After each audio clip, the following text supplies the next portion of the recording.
প্রিয় দর্শক, আসসালামু আলাইকুম। জীবনের গল্পে আপনাদের স্বাগতম। ক্যামেরার সামনে দাঁড়িয়ে আছে একটি বোন, আমরা শুনবো তার জীবনের গল্প।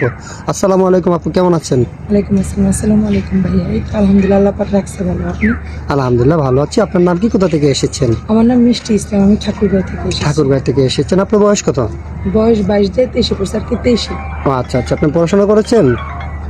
ভাই আমি ইন্টার পর্যন্ত লেখাপড়া করেছি। ইন্টার পর্যন্ত।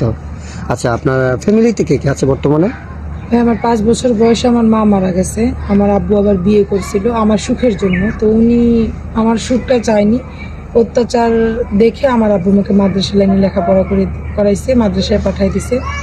তো আমি বড় হয়েছি মাদ্রাসা লাইনে লেখাপড়া করে, মাদ্রাসায় থেকে। তো আমার দুটো সৎ ভাই আছে, আমার আব্বু প্যারালাইজ, আমার মা নেই। তো যখন মাদ্রাসা থেকে লেখাপড়া করছি, সবার বাবা মাই সবাইকে দেখতে আসছে ঈদের ছুটিতে বা কোনো ছুটিতে, গরমের ছুটিতে বাসায় গেছে, কিন্তু আমার কপালে সেটা হয়নি। আমি কোথাও গেলে মানে একটা কুকুরের মতো, বিড়ালের মতো লাত্তি উষ্টা খাইছি। এর জন্য আমি কি করছি, কোথাও যাইনি। ছুটিতেও মাদ্রাসায় কাটাইছি। আপাটা অনেক ভালো ছিল, আমাকে দেখে শুনে রাখছে আর কি। মানে জীবনে বড় হয়েছে অনেক কষ্ট নিয়ে। বুঝতে পেরেছি। মানে ছোটবেলা থেকে কখনো বাবা মায়ের ভালোবাসা পাননি? কারো ভালোবাসাই ভাই আমি পাইনি। যে একটা কথা আছে হাদিসে, যে সবুরে নেওয়া পড়া, কষ্টের পরে সুখ আসে। জি জি, প্রত্যেকটা মানুষের জীবনে কষ্টে পরে সুখ আসে। ধৈর্য করলে ফল একদিন পাওয়া যায়। তো আমি ওই ধৈর্যে আছি যে আমার কপালের বাবা মার সুখ থেকে আমি বঞ্চিত হয়েছি। তো এখন পরে আছে আমার জীবনে স্বামী সুখ। তো দেখি আমি স্বামী সুখটা পাই কিনা। আচ্ছা ঠিক আছে, আপনার বিয়ে শাদী হয়নি? না ভাই, আমার বিয়ে এখন হয়নি। আমার মা আমাকে বিয়ে দেয়নি এই কারণে যে আব্বুর প্যারালাইজ হওয়ার পরে যে জায়গা সম্পত্তিটা নিয়ে নিছে, তো এটা যদি আমাকে বিয়ে দেয় তাহলে তো আমার হাজবেন্ড, আমার শক্তি বাড়বে।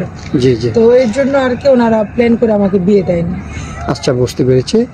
এখন কথা হচ্ছে, আপনি আমাদের এখানে আসছেন একটা ভালো জীবনসঙ্গীর আশায়। হ্যাঁ ভাইয়া। আচ্ছা ঠিক আছে, সমস্যা না, আমরা চেষ্টা করব। আপনাকে যিনি বিয়ে করবেন ওনার বয়সটা কেমন হতে হবে? বয়স কোনো ম্যাটার করে না। আমি আগেও বলেছি, এখনো বলছি যে আমি কোনো ইয়াং ছেলেকে বিয়ে করবো না। ইয়াং ছেলে আজকে আছে কালকে নেই। কোনো সুন্দর রূপ, যৌবন, মানে রূপ দেখবো না।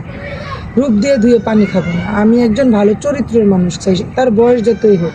জি আপু। যেন উনি যদি 50 বছর হয়, মৃত্যুর আগে তো উনি আমাকে আগলে রাখবে, যে আমার বউটার অল্প বয়স, উনি আমাকে আদর করে রাখবে, যেন বউটা না যায়। সুন্দর কথা বলেছেন আপনি। যাই হোক, আপনার সাথে যোগাযোগ করার মাধ্যম কি? ভাই আমার সাথে যোগাযোগ করতে হলে আপনাদের মাধ্যমে যোগাযোগ করতে হবে। আপনার পার্সোনাল কোনো ফোন নেই? ভাই আমি তো একবেলা ভাত খেতে আমার অনেক কষ্ট হয়ে যায়, যে আমি এমনও অনেক সময় গেছে আমি না খেয়ে থাকছি। আচ্ছা আচ্ছা আচ্ছা। ফোন কেনার টাকা তো আর, ফোন তো আর 1000 আর 2000 টাকা হলে কিনা জানা। যাই হোক আপু, বুঝতে পেরেছি। আপনাকে এসব কথা বলে আর লজ্জা দিতে চাচ্ছি না। সুপ্রিয় দর্শক, এই মুহূর্তে দেখতে পাচ্ছেন ডিসপ্লেতে একটি নাম্বার। এই নাম্বারটা হচ্ছে আমাদের ইউটিউব চ্যানেল কর্তৃপক্ষের নাম্বার। যদি কোনো ভাই ওনার সঙ্গে যোগাযোগ করতে চান, ওনার দায়িত্ব নিতে চান, তাহলে এই নাম্বারে একটা স্ক্রিনশট মেরে পাঠিয়ে দিয়ে আমাদেরকে ভয়েস করবেন।